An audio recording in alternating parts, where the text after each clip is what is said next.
Phil, how you feeling today, brother? Feeling awesome. I mean, I was able to come here and meet a bunch of crazy, amazing, pumped-up fans. We had a great group of athletes here. Kai Greene, Ramy. Man, those guys, they know how to pack on the beef, right? Right. Branch Warren getting ready for the Dallas Europa. We had Victor Martinez. We had Dexter Jackson. You know, it was an amazing event to be able to come out here in off-season mode so I could be a little bit more happy and whatnot and share the stage with these guys. I mean, you know, we're all getting ready for, some guys getting ready for some shows as of right now, and then for me, I'm getting ready for the Mission Olympia. I think it's 19 or 20 weeks away. And really this day was primarily for the fans to get a glimpse as to where we're all at with our prep. Some, like I said, a week out, 3 weeks out, 6 weeks out, whatever. But overall, I'm very, very happy. Jim Mang and, of course, and this crew of staff members always put on an amazing event here at the Soldiers and Sailors. And once again, I mean, the fans, they're just awesome, man. I mean, I signed so many pictures, you know, took pictures with people, and then got a lot of great feedback as to how they feel about me getting ready for my 4th title.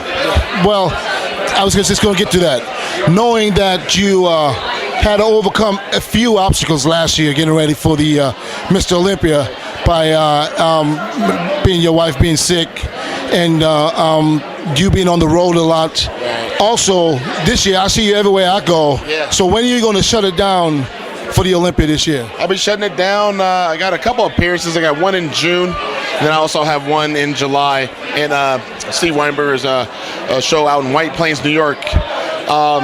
Right around that time is when I'm done with travel. The only travel I'll be doing after that will be seeing my, you know, trainer Hani Rambod out in Northern California.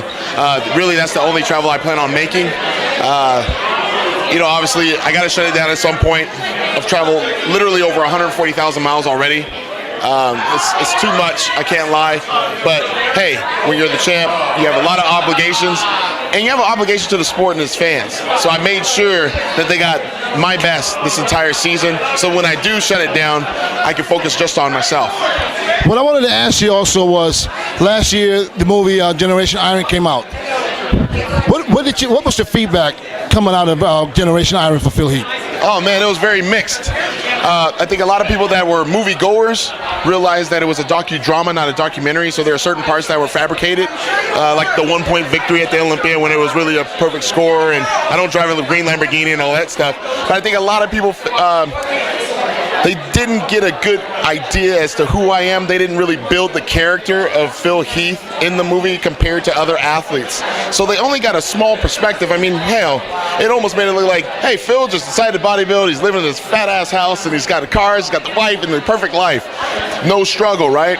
A lot of people attach themselves with someone that has struggle with being humble. And since they didn't see that, they would say, oh, Phil's not humble, he has no humility, he only gives a damn about material things and this and that. Well, I'm here to tell you, I don't really share a lot about my private life, but let's be serious here. I've earned everything I had ever since I was a kid. I earned a Division I scholarship. You know, I got 2 degrees. That takes work. I was able to turn pro within 2 years. That takes work. I was able to turn pro in 05, winning the USA, turned around, got a sponsorship. That takes work. Traveling around the world, meeting people, that takes work. But for me to regurgitate that over and over and over, I think a lot of fans, you know, since I don't say I train hard, I work hard and this and that they don't think I do. And I do it with a smile on my face all the time, and I like to laugh, and I like to joke, and I like to enjoy life. So they really attach themselves to people that are underdogs and are more into talking about, I gotta win, I gotta do this. Well, in my mindset, it's like, I have a goal in mind, I know how to execute the game plan, and I've done that 3 years in a row, winning the Olympia. I don't really have to explain to people that I work hard, because you should just see it in the result. The result is winning. Winning goes with working hard and being intelligent about your process. So with Generation 9, I mean, I got a lot of pats on the back, and I got a lot of online, honestly, shit. And it wasn't fair, but I'm not complaining. You know, I was in a great movie, and I thought that, you know, true fans know who Phil Heath is, and that's why I make sure that I do these appearances, because those people get to have a personal perspective, not something online and whatnot, because let's face it, I mean, it was a movie. Right. You know, I think people kind of get it through it's very difficult, but, you know, it's very tough, but it taught me a lot about people. It taught me a lot about real fans. real fans get to know their idols, their favorites. And I understand that I'm not going to always be someone's favorite, and I totally get that. I accept that. We got amazing athletes I go against, and I can't have everyone love who I am, but I do expect to be respected. But if that doesn't happen, I mean, it's okay. I mean, I'm here to do what I've got to do, and that's win and have fun.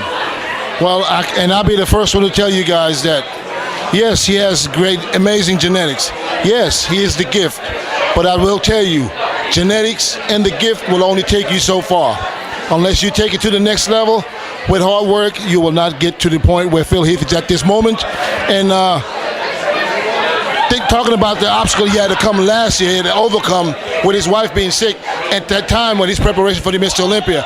Unless you go through something like this or similar to this, you have no idea how much heart and how much dedication this man has to have in order to come out on stage and basically to win the show hands down. This is exactly what you did last year. So I'm gonna wrap this up because I'm not gonna go for too long. For 3-time Mr. Olympia and soon trying to be 4-time